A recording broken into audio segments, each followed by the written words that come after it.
Dabar problemos. Problemos tai tokios kaip ir paprastos iš esmės. Ir jos susijusios matyti, jeigu taip žiūrėt klasikinį variantą, ar ne, mes turim pertvarkymą, mes jį pradedam, paskelbim, tai yra patvirtinami nauji įstatai, jie tik patvirtinami, steigėjas tik patvirtina, taip. Tada mes pradedam procesą. To proceso metu mes ką turim padaryti, mes vienas iš pagrindinių dalykų mes turim suformuoti naujus valdymo organus.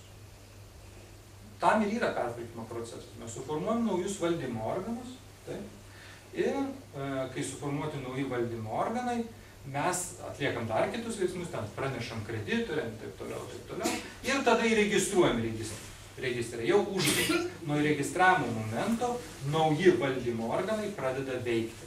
Tai yra taryba, rektorius, ten kas nori, jeigu jis išrinktas. Pradeda veikti. Kai kurios aukštosios mokyklos to nepadarė, tiesiog reiškia, įrašė senus valdymo organus ir nunešė į registrą. Bet čia tada atsiranda jau problema labai akivaizdi su turto valdymu.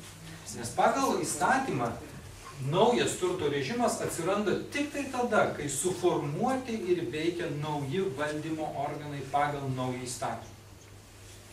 Ir atsiranda tada kolizija, dėl kurios teisininkai turėtų nemiegoti ir jam pradėti skaudėti galvą, nes įstatai sako vieną, taip, bet štai tokios funkcijos, bet šitom funkcijom naudotis negalim, nes nesuformuoti nauji organai. Kas tada priima sprendimus, darosi visiškai neaiškiai. Nes įstatymas sako, turto valdymo režimas atsiranda tik po to, kai suformuoti nauji, kai pasikeičia teisinis statusas ir kai suformuoti nauji valdymo organai pagal naują įstatymą. Čia neaišku, kaip tada rinktus valdymo organus, ar kaip, pavyzdžiui, statutą jau patvirtina Seimas, reikia dabar įregistruoti registrą senas statutas. Tai veikia pagal seną statutą, rinkimų lygtai pagal naują negali daryti. Būtent reikia daryti pagal naują statutą patvirtintą Seimo rinkimus. Tik tie valdymo organai nepradės veikti tol, kol mes neužbaigsim pertvarkymą.